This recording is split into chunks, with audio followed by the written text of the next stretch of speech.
अजय दो क्लासेस में आपका स्वागत है। तो जैसा कि आप लोगों ने थंबनेल में टॉपिक को पढ़ लिया है कि हम लोग प्रयोगशाला परिचारक की जो वैकेंसी आने वाली है, वैकेंसी आ चुकी है, जो एग्जामिनेशन होने वाली है, हम उसके लिए एमसीक्यू की सीरीज लेकर आने वाले हैं। और इस एमसीक्यू की सीरीज को मैंने सीधा कह रहा हूँ कि मैं इसको उठाया हूँ घटना चक्र से। तो इसीलिए यदि आप लोगों ने घटना चक्र लगा लिया है तो ये जो एमसीक्यू सीरीज है वो आपके बहुत काम नहीं आने वाली, क्योंकि ये क्वेश्चंस डायरेक्टली वहीं से बन के आए हैं। बट यदि आपने इस घटना चक्र को नहीं लगाया है तो फिर ये एमसीक्यू सीरीज वहाँ के इंपॉर्टेंट क्वेश्चंस को मैंने लाया है, जो मुझे लगता है कि हो सकता है कि यहाँ पर से क्वेश्चन जो है वो उठ सकते हैं। इसके अलावा आप जो भी प्रकार की एमसीक्यू बुक लगा रहे हैं लोकल पब्लिकेशन की, वो सभी इस एग्जामिनेशन के लिए कारगर हो सकती है। बिना देरी स्टार्ट करते हैं हम लोगों का जो पहला क्वेश्चन जो है कि जो प्रकाश वर्ष है वो क्या है। आप लोगों ने कई बार ये सुना होगा कि प्रकाश वर्ष। अब इसमें चलो नहीं भी सुना होगा तो यार पहला शब्द तो दिख रहा है वर्ष है, तो सर एक प्रकार से कोई वर्ष की बात कर रहे होंगे, ईयर की बात कर रहे होंगे। तो याद रखना ये ऐसा नहीं है। जो मेरा पहला टॉपिक है वो हमारा एक्चुअल में मात्रक को लेकर है, मतलब कि यूनिट्स को लेकर जो होता है, ऐसा यूनिट्स स्टैंडर्ड यूनिट्स को लेकर है। इसमें क्वेश्चन ये है कि प्रकाश वर्ष क्या है। वह वर्ष जिसमें फरवरी 29 दिनों का होता है, नहीं, उसको तो हम लोग इंग्लिश में लीप ईयर बोलते हैं, याद होगा। ऐसा कुछ नहीं है। वह दूरी जो प्रकाश एक वर्ष में तय करता है। अच्छा लग रहा है ऑप्शन। वह समय जो सूर्य की किरणें पृथ्वी तक पहुंचने में लेती है, ये नहीं होता है। वह समय जिसमें अंतरिक्ष यानी पृथ्वी से चंद्रमा तक पहुंचने में लेता है, ये भी नहीं है। एक्चुअल में जो मेरा प्रकाश वर्ष है ना, ये हमारा एक प्रकार का एक वर्ष में की गई दूरी, जिसको हम लोग बोलते हैं लाइट ईयर इंग्लिश में बोलते हैं, और ये लाइट ईयर का कॉन्सेप्ट है। और ये एक प्रकार से किसका मात्रक है, तो याद रखना ये डिस्टेंस का मात्रक है, यानी कि ये जो है ये मेरा दूरी का मात्रक है। प्रकाश वर्ष किस चीज को दर्शा रहा है, यदि क्वेश्चन आ गया तो यार वो हमेशा दूरी को दर्शाएगा। अब इसी से कूट बन जाएंगे अलग अलग, ठीक है। तो सबसे पहले तो ये पहला ऑप्शन बन जाएगा। दूसरा ये किसका मात्रक है, दूरी का है। तीसरा इसको इंग्लिश में फिर लाइट ईयर, आपको ऑप्शन को देखना पड़ेगा। कई बार ये क्वेश्चन पूछता है कि उसको मीटर में बताइए। एक जो प्रकाश वर्ष होता है, मतलब एक लाइट ईयर जो होता है, 1 लाइट ईयर, वो किसके बराबर होता है, तो वो आपको याद रखना पड़ेगा। वो एक्चुअल में बहुत लंबा कैलकुलेशन आपको करना पड़ेगा। वो होता है 9.46 इंटू 10⁻15 मीटर। याद रखिएगा, इसको अगर किलोमीटर में कन्वर्ट करेंगे तो इसमें कुछ इंटू 10 का पावर में 13 हो जाएगा, ठीक है, या फिर 12 हो जाएगा। वो आपको थोड़ा सा कैलकुलेटिव करके देखना पड़ेगा कि मीटर को किलोमीटर करने पे हमें उसे किससे भाग देना है। सेकंड क्वेश्चन पर चलता हूं कि पार्सेक क्या है। आप लोगों ने कई बार इस चीज को सुना होगा कि सर पार्सेक क्या होता है।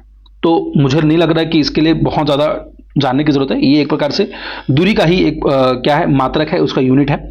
और पार्सेक को एक्चुअल में इंग्लिश में बोलते हैं हम लोग पैरालैक्टिक सेकेंड, है कि नहीं। आप लोगों ने शायद सुना होगा पैरालैक्टिक सेकेंड को। मतलब जो भी प्रकार के खगोलीय दूरी होती है ना, मतलब यार आसमान के लिए एक प्रकार से बोल सकते हो, जो भी एस्ट्रोनॉमिकल यूनिट्स होती है, एस्ट्रोनॉमिकल डिस्टेंस होती है, एस्ट्रोनॉमिकल डिस्टेंस होती है, उसको देखने के लिए खगोलीय दूरी को दिखाता है। अच्छा, थोड़ा सा और यदि डिटेल करूं तो 1 पार्सेक जो होता है वो एक्चुअल में लाइट ईयर जैसा ही 3 इंटू 10⁻16 मीटर में होता है, ठीक है। प्रकाश वर्ष में बताया 9.46, ठीक है। तो अगर यहीं पर से एक हो सकता है कैलकुलेशन निकालने बोल दे कि बताइए पार्सेक और लाइट ईयर में क्या दोनों में समानताएं हैं, तब आपको थोड़ा सोचना पड़ेगा कि एक लाइट ईयर जो होता है, जो 1 लाइट ईयर जो होता है, वो आपका शायद 3.262 प्रकाश वर्ष, सॉरी 1 पार्सेक जो होता है, 1 पार्सेक वो 3.262 लाइट ईयर के बराबर होता है। तो ये डिस्टेंस आपको निकालना पड़ेगा। पहला ये याद रखिए, दूसरा लाइट ईयर के कॉन्सेप्ट को याद रखिए कि वो कितना होता है, 9.46 वाला। अगला क्वेश्चन चलते हैं कि मेगावाट बिजली के नापने की इकाई है जो उत्पादित की जाती है, उपभोग की जाती है, या फिर बचत की जाती है, या फिर थोड़ा और आगे अगर जाएंगे समझ में आएगा कि या ट्रांसमिशन में हास हो जाता है। तो अब ये जो क्वेश्चन है ना, ये थोड़ा सा देखो। अब मेगावाट आपने सुना होगा ना कि जब भी कोई हमारा जो बिजली बिल आता है, क्या वो मेगावाट में आता है या फिर वॉट में आता है, तब थोड़ा सा डिस्टेंस, तब थोड़ा सा दिमाग वो हो जाता है कि सर ये तो हम लोगों ने पहली बार सुना कि मेगावाट एक्चुअल में होता क्या है। तो याद रखिएगा, मेगावाट जो होता है वो हमारा बिजली होती है और ये हमेशा उत्पादित की जाती है। इसका जो आंसर है, उपभोग करने वाला जो है वो मेगावाट नहीं होता है। ये एक प्रकार से बिजली नापने की इकाई है, एक प्रकार समझिए। और 1 मेगावाट मतलब कि समझिए कि 1 अगर मेगावाट लूंगा तो 10⁻6 वाट के बराबर होता है, ठीक है। और ये एक्चुअल में विद्युत उत्पादन केंद्र में उत्पन्न की जाती है। जो बड़े बड़े मीटर्स, बड़े बड़े ट्रांसफार्मर्स लगे रहते हैं ना, बड़े बड़े, जिसको आप लोग सब स्टेशन बोलते हैं, वो उस वहां से ये मेगावाट में बिजली जो है वो जनरेट की जाती है। एक क्वेश्चन है कि 1 नैनोमीटर कितना होता है। नैनोमीटर का ये जो क्वेश्चन है ये अच्छा है, मतलब बेसिक क्वेश्चन है। यूनिट्स के हिसाब से सोचोगे ना तो बहुत इजी क्वेश्चन है, बेसिक क्वेश्चन है, बट क्वेश्चन अच्छा है। ये 10 टू द पावर है एक्चुअल में, ठीक है। ये मतलब अगर ये ऐसा लिखा है तो इसका मतलब देखो सेंटीमीटर में दिया है, तो आपको थोड़ा सा लॉजिक लगाना पड़ेगा कि यार जो मेरा 1 नैनोमीटर होता है वो होता है मीटर में, ना याद रख लेना बस कि वो नैनो का मतलब क्या हो जाएगा, ये हो जाएगा मेरा 10⁻⁹ मीटर। अब यहां पर किसने बोला है, यहां पर बोला है मेरे को, किसने बोला है, सेंटीमीटर बोला है। सेंटीमीटर मतलब 1 metre is equal to 100 centimetre, मतलब यहाँ 10⁻²। तो एक काम करो 10⁻² को इसमें प्लस कर दो, तो ये हो जाएगा 1 इंटू 10⁻⁷ ऑफ सेंटीमीटर, क्योंकि यहां पर तो मीटर था ना, तो मैंने उसमें इसको जोड़ा, तो इसीलिए क्या हो जाएगा मेरा 1 इंटू 10⁻⁷ ठीक है। तो इसका जो आंसर हो जाएगा वो ऑप्शन नंबर मेरा क्या हो जाएगा, ऑप्शन नंबर मेरा जो बी है वो सही आंसर हो जाएगा। ठीक है, क्वेश्चन नंबर 3 पर चलते हैं। ये देखिए क्वेश्चन जो है डायरेक्टली मैंने कहा ना घटना चक्र से मैं क्वेश्चंस को ले रहा हूं, और ये वहीं से मैंने क्वेश्चंस को ले लिया है। सुमेलित करना है, देखिए कूट का जमाना है भाई, व्यापम कूट रहा है, आपको व्यापम कूट वाले क्वेश्चन देगा, तो आपको जमाना पड़ेगा कि ये कैसे हो रहा है। त्वरण, भौतिक राशि उनकी इकाई क्या होती है, त्वरण यानी कि एक्सेलरेशन होता है, तो एक्सेलरेशन का हमेशा क्या हो जाएगा, मीटर पर सेकंड हो जाएगा। तो भैया ये तो मेरा इससे मिल गया। सेकंड है बल। बल आप सभी को पता होना चाहिए कि भैया बल जो है उसको हमेशा हम लोग न्यूटन में नापते हैं। ठीक है, बल यानी कि फोर्स, तो फोर्स के लिए न्यूटन है। फिर कृत कार्य है, थर्ड वाला जो है वो बहुत सिंपल है कि यार मतलब कोई भी अगर वर्क है तो यार उसको हम लोग जूल में नापते हैं। फिर है आवेग। आवेग आपको पता होगा, आवेग या फिर मतलब वेलोसिटी बोलते हैं क्या इंग्लिश में, वेलोसिटी न्यूटन पर सेकंड। ठीक है, तो ये मेरा आवेग हो गया। और अगला क्वेश्चन पर चलते हैं। ऐसे ही कूट वाले क्वेश्चंस को आप थोड़ा सा ध्यान देंगे, व्यापम आजकल इन्हीं पे ज्यादा टिका हुआ है। अगला क्वेश्चन है कि जूल ऊर्जा से उसी तरह संबंधित जैसे पास्कल संबंधित है। अब देखो यहां पर जो क्वेश्चन है, फिर से मैंने कहा ना कि ये थोड़ा सा दो टॉपिक को लेकर चल रहा है, ये केवल और केवल एक चीज को लेकर नहीं चल रहा है। अब ये दो चीज को लेकर चल रहा है। कैसे, जूल पता चला कि ऊर्जा की उसी तरह संबंधित है, मतलब जूल जो है वो ऊर्जा का क्या है, एसआई यूनिट है। टॉपिक आज का मेरा मात्रक था, तो वहां से हो जाएगा। सेकेंडली पूछा क्या है कि पास्कल क्या है, तो यार पास्कल हमेशा याद रखना कि ये मेरा किसके लिए, ये मेरा दबाव के लिए जाना जाता है, मतलब ये दबाव का ऐसा यूनिट है पास्कल। ठीक है, दबाव यानी कि प्रेशर, प्रेशर के लिए पास्कल देखते हैं, पी से पी याद रखेंगे, पी से पास्कल। ठीक है, ये क्वेश्चन देखिए छत्तीसगढ़ के प्री में आया हुआ था। हालांकि अब इतने इजी क्वेश्चंस को देने की उम्मीद नहीं है, चाहे व्यापम का वो कोई भी छोटा मोटा एग्जामिनेशन क्यों ना हो। ठीक है, अगले क्वेश्चन को चलते हैं कि यार पारिस्थितिक दबाव, एटमॉस्फेरिक प्रेशर की इकाई क्या होती है। एटमॉस्फेरिक प्रेशर आप जानते हैं क्या होता है, एटमॉस्फेरिक प्रेशर मतलब भैया वो प्रेशर जो एक्चुअल में आसमान में है, या फिर जब एटमॉस्फेयर में जब धीरे धीरे ऊपर जाता है कोई व्यक्ति, जब आसमान में धीरे धीरे जाता है ना, तो उसका जो दबाव है एटमॉस्फेरिक प्रेशर होता है, जो पारिस्थितिक दबाव पड़ती है वो आदमी के ऊपर बढ़ता है कि कम होता है, ये एक क्वेश्चन है। तो वैसे ही वहां पर से याद रखना कि हमेशा ये जो चीज है उसको हमेशा नापा जाता है बार में, और बार इसलिए क्योंकि यार एटमॉस्फेरिक प्रेशर हमेशा सबसे ज्यादा होगा। ठीक है, ज्यादा होने के लिए मैं क्या करता हूं, अब दबाव को नापने के लिए पता है कि सर पास्कल होता है, और 1 बार इज इक्वल टू 10⁵ क्या होता है, पास्कल होता है। तो यार मुझे कोई बड़ा यूनिट चाहिए था ना, तो मैंने डायरेक्टली क्या लिया, बार ले लिया। अब देखो यहीं पर अगर वो 10⁵ पास्कल लिख देता बार के जगह में नहीं, तो बराबर ही होता, क्योंकि ये दोनों जो है क्या है, बराबर ही चीज है।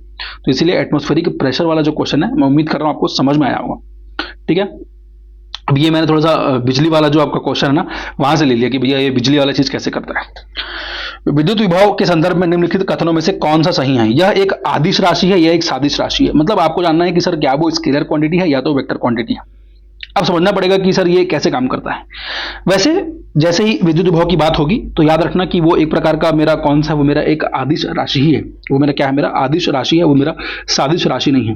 तो आपको ये जानना पड़ेगा कि आदिश राशि और सादिश राशि क्या होता है।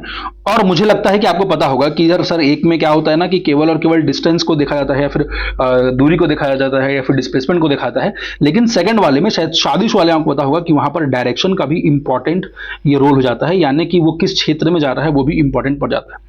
यदि आपको ये सभी डेफिनेशन से यदि क्लियर नहीं है, तो सबसे पहले तो मैं कहूंगा कि यार कि 10th की जो बेसिक एनसीईआरटी की बुक आती है, या फिर 9th की, इन दोनों को ना आप अच्छे साइंस को पढ़ लीजिए, क्योंकि स्केलर क्या होता है, वेक्टर क्या होता है, ये सब तो बेसिक क्वेश्चन है, और यहां से क्वेश्चन पक्का इनमें शूट कराएंगे, और कूट वाले क्वेश्चन से तो पक्का ऐसे क्वेश्चन आने की संभावना है। खैर इसका आंसर जो है वो मेरा केवल एक है, क्योंकि ये क्या है, एक प्रकार से सिर्फ और सिर्फ आदिश राशि है, यह सादिश राशि नहीं है। ठीक है, और विद्युत विभव का यदि मैं आपसे पूछूं कि उसका ऐसा ही मात्रा क्या है, तो याद होना चाहिए कि भैया इसका जूल पर कूलम। ठीक है, क्योंकि चार्ज है तो इसीलिए हम लोग जूल पर कूलम लेते हैं हम लोग। ठीक है, ये इसका ऐसा यूनिट हो जाएगा। ध्वनि की तीव्रता को मापने के लिए हम किसका उपयोग करते हैं, उम्मीद कर रहा हूँ कि ये तो आप लोगों ने सुना ही होगा कि सर जो ध्वनि है वो उसकी हम लोग तीव्रता को कैसे नापेंगे। क्रोनोमीटर क्या होता है, एनेमोमीटर क्या होता है, ऑडियोफोन क्या होता है, ऑडियोमीटर क्या होता है। खैर, ध्वनि में एक शब्द छिपा होता है, ध्वनि मतलब साउंड, और साउंड मतलब ऑडियो। वहीं से याद रखना क्या, ऑडियोमीटर। बस ये ऑडियोमीटर को याद रखिएगा और यहाँ पर से जो क्वेश्चन है वो आपके लिए इजी बन जाएगा। इसके अलावा आपको ना बहुत सारा चीज़ों को समझना पड़ेगा कि चीज़ें जो है वो कैसे काम करती हैं, कौन कौन सी चीज़ें किसके लिए काम करती है। एनेमोमीटर में उम्मीद कर रहा हूँ कि आप लोगों ने सुना होगा कि एनेमोमीटर क्या होता है। ठीक है, एनेमोमीटर मतलब ये एक प्रकार के वायु वेग को मापती है। ओके, और ऑडियो फोन तो यार नॉर्मल क्वेश्चन है, इसमें छोड़ो। और क्रोनोमीटर यदि आप लोगों ने सुना नहीं होगा तो क्रोनोमीटर भी होता है जो कि एक्चुअल में ना ये टाइम को ही नापने के लिए यूज किया जाता है। मतलब एक प्रकार की शुद्धता के साथ, यदि किसी शुद्धता और सत्यता के साथ नापते हैं ना, तब उसको बोलते हैं कि यार वो मेरा क्रोनोमीटर है। जो एक्चुअल में थोड़ा सा इसको यूज करते हैं नेवी वाले, क्योंकि उनको एक्चुअल में हर एक चीज़ की सही सटीक जानकारी चाहिए होती है, तो इसीलिए इसको नेवी वाले ज़्यादा यूज़ करते हैं क्रोनोमीटर को। हम जो घड़ी यूज़ करते हैं उसमें थोड़ा मात्रा में कह सकते हो कि क्रोनोमीटर जो है वो यूज़ किया जा रहा है। पायरोमीटर किसके मापन में प्रयोग किया जाता है? पायरोमीटर, ये क्वेश्चन ना छत्तीसगढ़ पीएससी में भी आया हुआ है और ये थोड़ा इंपॉर्टेंट क्वेश्चन है क्योंकि इसको पिछले दशक में कई बार इस क्वेश्चन को पूछा गया है कि किसके लिए। तो याद रखना कि पायरोमीटर क्या होता है ना, कि अब मान लीजिए कि कोई जगह ऐसा होता है ना कि बहुत ज़्यादा हाई रेडिएशन है। ठीक है, हाई रेडिएशन बोल सकता हूँ। और हाई रेडिएशन है, इसका मतलब क्या है कि यार आप लोग इसको बोलते हैं कि यार पूर्व विकिरण उत्तपामी, मतलब एकदम ही ज़्यादा ही उच्च ताप है। तो उच्च ताप के लिए ना इस चीज़ को, पायरोमीटर को उपयोग किया जाता है, जहाँ पर मोस्टली 800 डिग्री सेल्सियस के ऊपर, जैसे बड़े बड़े हो सकता है ना कि स्टील प्लांट्स में अगर 800 डिग्री सेल्सियस के ऊपर अगर उसमें काम हो रहा है, कोई अगर प्लांट है, तो फिर भैया वहाँ पर अगर मेरे को हीट को नापना है तो नॉर्मल थर्मोमीटर को तो 100 डिग्री के ऊपर काम नहीं करता। 104 डिग्री का बुखार है वो उतना ही नोट कर सकता है, उसके आगे के लिए मेरे को क्या चाहिए, मेरे को पायरोमीटर चाहिए। इसके पहले के लिए बहुत सारे अलग अलग इंस्ट्रूमेंट्स है, बट सोचिए पर्टिकुलरली 800 से ऊपर जाने के लिए मुझे पायरोमीटर की आवश्यकता पड़ती है। ठीक है, उसके बाद अगला क्वेश्चन जो है वो मेरा थोड़ा सा मापन की दी गई राशियों को मुझे मिलाना है कि ये कैसे कैसे किसके किसके मिलेगी। सबसे पहले जो मेरा एमीटर है, तो एमीटर को बताइए कि एमीटर जो है वो किससे मिलता है। तो एमीटर मेरा किससे मिलेगा, एमीटर मेरा मिलेगा, पता होगा सभी को भैया, ये मेरा धारा, धारा कौन सा धारा, विद्युत धारा। ठीक है, फिर सेकेंडली मेरा कौन सा, मेरा हाइग्रोमीटर है। तो यार हाइग्रोमीटर मेरा कौन सा किससे के लिए होगा, ये मेरा आर्द्रता यानी कि मेरा डेंसिटी, रिलेटिव डेंसिटी के लिए होगा। ठीक है, और उसके बाद स्प्रिंग तुला। ठीक है, स्प्रिंग तुला आप लोगों ने सुना होगा, तो स्प्रिंग तुला ये मेरे किसके लिए, मेरे भार के लिए। ठीक है, बैरोमीटर तो सबसे इजी क्वेश्चन है, ये मेरे प्रेशर को नापने के लिए। बैरोमेट्रिक प्रेशर बोलते हैं ना कि वो जो नाव है वो इसलिए डूब गई क्योंकि उसके में बैरोमेट्रिक प्रेशर जो है उसका संतुलन नहीं बन पाया। तो याद रखिएगा कि नाव डूबने के लिए क्या चाहिए भैया, बैरोमीटर चाहिए। तो ये जो मेरा कूट वाले क्वेश्चन है, ये इसका उपयुक्त आंसर है। कौन सा सही सुमेलित नहीं है, ओडोमीटर, वाहनों के पहियों द्वारा थी गई। याद रखना कि आपके गाड़ी के ऊपर जो कांटा लगा है ना, जिससे आप 100-150 गाड़ी भगाते हो, वो आपका ओडोमीटर है, ये ठीक है। उसके बाद ऑन्डोमीटर, विद्युत चुंबकीय तरंगों की आवृत्ति मापने का यंत्र, ये भी ठीक है, ऑन्डोमीटर उन्हीं को बोलते हैं।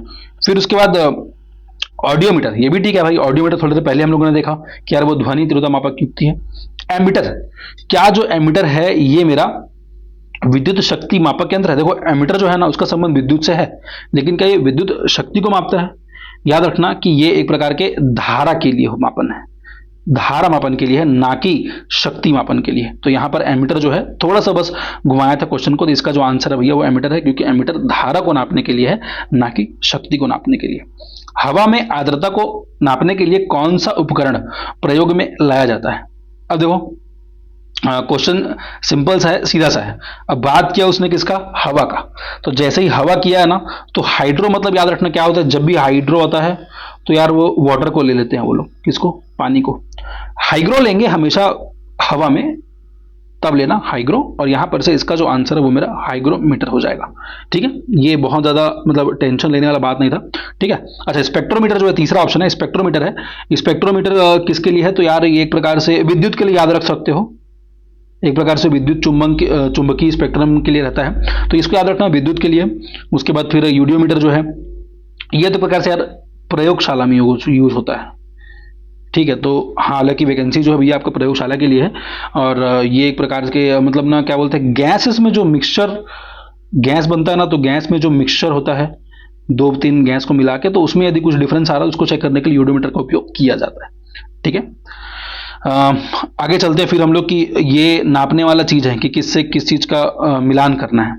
ठीक है, क्या क्या काम आने वाला है। देखो सबसे पहले स्टेथोस्कोप। स्टेथोस्कोप में तो मतलब कोई दिक्कत होना नहीं चाहिए। स्टेथोस्कोप वो जो डॉक्टर अपने में लगा घूमता है ना, स्टेथोस्कोप हृदय की ध्वनि सुनने के लिए कि कितने जोर से दिल है वो धड़क रहा है, उसके लिए है। सेकेंडली है स्पेगनोमीटर। ये शायद पहली बार कई लोग नया सुन रहे होंगे यार, ये बीपी नापने के लिए होता है, यानी कि ये हाई ब्लड प्रेशर को नापने के लिए होता है। तीसरा है कैरेटोमीटर। कैरेटोमीटर क्या होता है ना, देखो कैरेट लिखा है ना शब्द, तो भैया बोलते हैं ना 24 कैरेट सोना, एकदम खरा सोना, तो यार ये मेरा सोने को नापने के लिए। फिर है मेरा लक्सीमीटर। तो यार लक्सीमीटर एक्चुअल में देखते हैं कि यार आपकी जो आपने टॉर्च लिया है वो कितना अच्छा जलता है, प्रकाश की तीव्रता मापने के लिए हम लोगों ने लक्सीमीटर का उपयोग किया है। ठीक है, उम्मीद कर रहा हूँ कि ये सीरीज जो है ना उसमें मजा आ रहा होगा। और ऐसा है ना कि मुझे इंपॉर्टेंट क्वेश्चंस को देना है, और मेन कहूँ ना तो ये इसलिए कि आप टेस्ट करो कि यार आपने यदि पढ़ाई किया है तो आपको ये बन रहा होगा, और यदि आपने पढ़ाई नहीं किया होगा तो क्वेश्चंस आपको कठिन लग रहे होंगे। लेकिन याद रखना ये क्वेश्चंस केवल और केवल 9th और 10th के बुक से ही बन जाएगा, ऐसे क्वेश्चंस मैं ले रहा हूँ। निम्न में भूकंपामी यंत्र कौन सा है, ये बहुत ईजी क्वेश्चन है यार। ठीक है, कि इनमें से कौन सा है जिससे हम लोग नापते हैं, तो याद रखना या तो मेरा सिस्मोग्राफ है। ठीक है, सिस्मोग्राफ मतलब ये क्या करता है कि जो भी वेव्स निकलते हैं, वेव्स को हिंदी में बोलते हैं तरंग। अब जो भी तरंग निकल रहे हैं उन तरंग को नापने के लिए हम लोग किसका यूज करते हैं, सिस्मोग्राफ को यूज करते हैं। ठीक है, और अच्छी बात यह है कि सिस्मोग्राफ को यदि कोई बोले कि यार इसका आविष्कार किसने किया था, तो याद रखना व्यक्ति भारतीय था। ठीक है, इसलिए इंपॉर्टेंट मैंने इसको लेकर रखा, और उसका नाम था, क्या नाम था, जगदीश चंद्र बोस, इन्होंने बताया था। ठीक है, अच्छा इसको नापने के लिए सिस्मोग्राफ तो मैंने बता दिया, बट इसमें भूकंप में नापने के लिए ना एक और चीज का यूज होता है, आपको पता होगा रिक्टर स्केल का। उम्मीद कर रहा हूं कि ये आपने सुना होगा यार, रिचर स्केल लिखा रहता है कई जगह, रिक्टर स्केल है। ये भूकंप की तीव्रता नापने के लिए है कि इतने इतने लेवल का भूकंप आया रहा। जब भी कोई चीज जापान में आता है तो उसको देखा जाता है। ठीक है, तो उम्मीद कर रहा हूँ ये समझ में आ रहा होगा, मजा आ रहा होगा। लास्ट क्वेश्चन देख लेते हैं हम लोग, शायद नहीं इसके बाद एक और क्वेश्चन है, इस क्वेश्चन को देख लेते हैं कि सही सुमेलित करना है। अभी थोड़ी देर पहले हम लोगों ने ना एक चीज को क्लियर कर लिया था, क्या, हाइग्रोमीटर को। अब हाइग्रोमीटर याद है कि थोड़ा सा किसकी बात हो रही थी सर, वहां पर ना ऊंचाई की बात हो रही थी। ऊंचाई की बात मतलब यार वो किसको नापने के लिए था हाइग्रोमीटर, वायुमंडलीय आर्द्रता को नापने के लिए हमने क्या लिया था, ये लिया था। तो सी का 2 इसमें भी है, इसमें भी है। थोड़ा रुक जाते हैं, फेदोमीटर क्या होता है, चलो फेदोमीटर बता देता हूँ क्या होता है। फेदोमीटर यार हमारा जब समुद्र में इसको ले जाना है, हमेशा याद रखना फेदोमीटर को हमेशा कहाँ ले जाओगे आप, समुद्र में। ठीक है, फेदोमीटर को हमेशा समुद्र में ले जाओ, तो समुद्र की गहराई को नापने के लिए आपका फेदोमीटर जो है वो यूज होता है। तो इसका जो ऑप्शन नंबर बी है वो सबसे सही बैठ जाएगा। अब बाकी सबको आपको मिलाना पड़ेगा कि बैरोमीटर, बैरोमीटर तो सबसे ईजी है, वायुमंडलीय दाब को। एल्टीमीटर, देखो एल्टीमीटर में एक शब्द है एल्टी, और आपने सुना होगा कि एल्टीट्यूड, एटीट्यूड नहीं भैया, एटीट्यूड तो बहुत है आप लोगों का, एल्टीट्यूड की बात कर रहा हूँ। एल्टीट्यूड का मतलब होता है ऊंचाई, और बस उसी को नापने के लिए मेरा ये है। ठीक है, लैटिट्यूड और लॉन्गिट्यूड पढ़ते हैं ना, तो वैसे से एल्टीट्यूड को याद कर लीजिएगा, और ये क्वेश्चन जो है आपके लिए आसान बन जाएगा। उसके बाद ये जो क्वेश्चन है ना, ये हाल ही में सीजीपीएससी के 2020 में आया था, इसीलिए मैंने इसको यहाँ पर डाल दिया कि एलिवेशन और एजिमुथ के कोणीय दूरी को मापने में प्रयुक्त होने वाला यंत्र है। याद रखना कि यार चलो पहली बार सुन रहा हूं, मैंने भी पहली बार ही सुना था, इसका नाम था थियोडोलाइट। थियोडोलाइट क्या होता है ना कि एक प्रकार से यंत्र है जो किसी चीज को हॉरिजॉन्टली और वर्टिकली दोनों प्रकार के एंगल को कैलकुलेट कर लेता है। देखो कोई भी चीज अगर तुम मान लीजिए तुम चांदा लेके आते हो, अगर तुम प्रोटेक्टर लेके आते हो, तो याद रखना कि ये केवल ऐसी वाली दूरी को, ऐसे वाले कोणों को नाप रहा है। ठीक है, मतलब एक प्रकार से बोलते थे कि 2D कोण को नाप रहा है। लेकिन जो मेरा थियोडोलाइट है ना, ये एक प्रकार से अच्छा मैकेनिज्म है जो एक मतलब दोनों प्रकार के, एक प्रकार से कैसे 3D एंगल्स को नापने के लिए भी यूज किया जा सकता है। ठीक है, 3D एंगल्स मतलब ये हॉरिजॉन्टल भी देख रहा है, वर्टिकल भी देख रहा है। ठीक है, तो एक प्रकार से एक दूसरे आयाम को देखने के लिए मेरा ये क्या है, मेरा थियोडोलाइट जो है वो यूज होता है। उम्मीद कर रहा हूँ सेशन में मजा आया होगा, और जल्दी मैं और वीडियोस लेकर आने वाला हूँ। फिलहाल इस वीडियो को अपने दोस्तों तक शेयर कीजिए जो तैयारी करे इस एग्जामिनेशन की। बाकी मिलते हैं फिर अगले वीडियो में। Thank you guys.